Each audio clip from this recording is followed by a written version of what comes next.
Matt, what's gone into these last two games for you guys defensively to play the way that you have? Yeah, just having an edge, kind of that confidence, and being able to play fast. I think that's a huge piece. Like guys are going to make their plays, guys are going to make mistakes, but ultimately being able to overcome those mistakes, overcome the adversity, and attack in all phases. What's gone into fostering that edge and fostering that confidence after, really since that Washington game? Yeah, I think bringing awareness to it, bringing awareness to the fact that we have to be on the attack. We have to go out and get what we want. We can't. It's not just going to happen. We can't just sit back and things are going to happen. We have to go and attack and go get what we want and go make plays and go seek opportunities to get better and to play faster and all of those things, whether that's preparation or playing on the field. I'm curious how you would define the identity of this defense in terms of what you guys want to be out there. Yeah, I think tough. It's hard to not say tough, smart, dependable. That's what they preach all the time. I wish I could find a better one for you, but that's truly what it is. Being tough in all phases, mentally or physically, through the long drives, or through the knowing the situation, end of half, end of game, all of those different things, and then.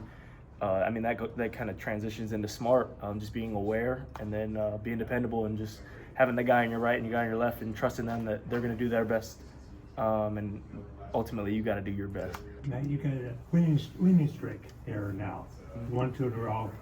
I know Coach talks about the finishing strong. What's that mean to you?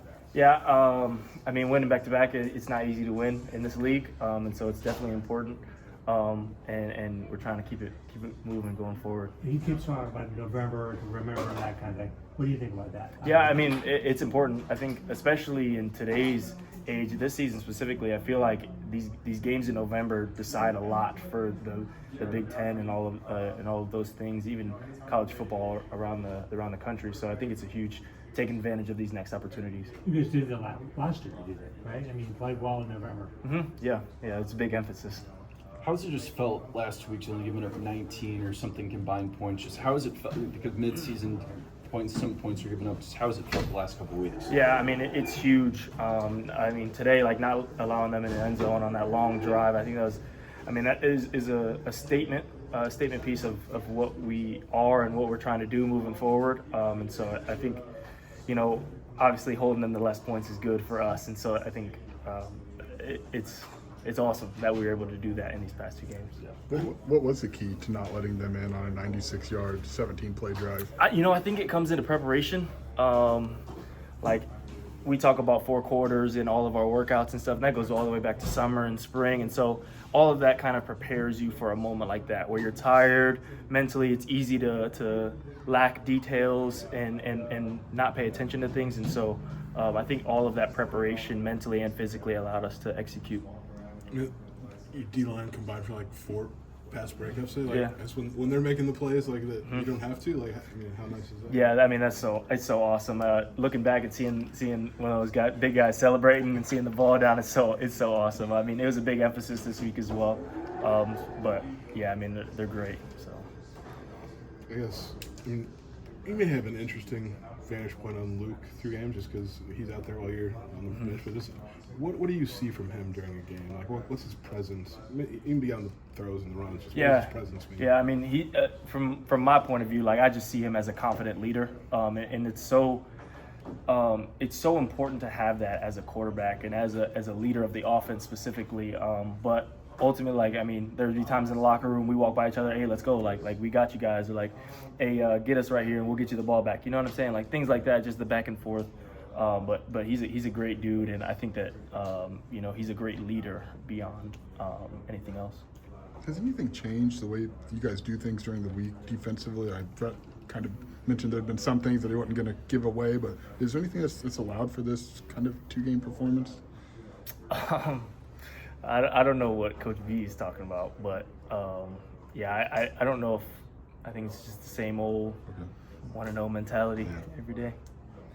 You guys haven't stopped subbing on defense, but it's not maybe as much as it was earlier in the year. Do you feel a little more continuity on a drive when it's the same guys mostly? Yeah, yes, 100%. And guys get in the groove as things go on, and you kind of know, even in previous drives, like when when you're communicating on the field and when you get off the field, that communication stays when you all go back on the field again, rather than a new guy having to re-communicate and all of that stuff. They didn't get that rep, and so having the same guys out there, it kind of allows that chemistry to be able to I guess be more aware or play plays better, if that makes sense.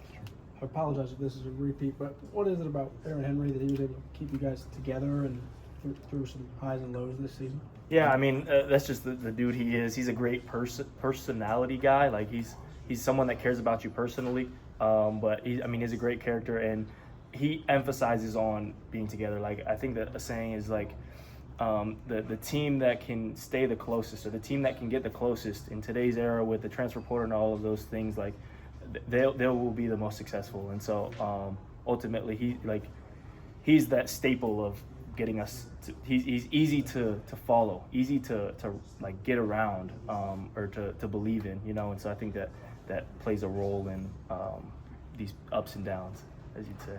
How much do you love playing in this place?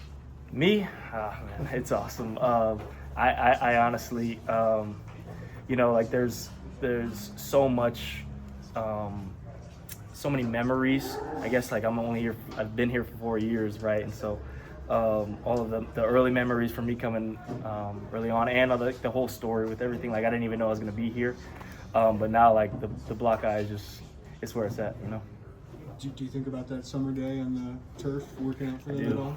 I do, yes, I do a lot, and it comes up in conversations here and there. But the opportunity that I have to be able to play here for the guys around me and for the coaches is just so awesome. This is probably a weird question, but how long does it take you to get ready for game Yo. day? Based on, Yo, you're asking. No, that's the right question. No, it is a rush. Like we get 30 minutes for transition time every morning, and I'm running out of walkthrough trying to go get tape first, trying to get all this gear on before practice. So yeah, I mean it takes a while, and it's scheduled, it's planned out. So. Is this like a one-man job, or do you have like multiple trainers? I got multiple. I got someone doing my arm wrap. I got someone doing my cast. I got someone doing my feet tape. So it's a whole deal.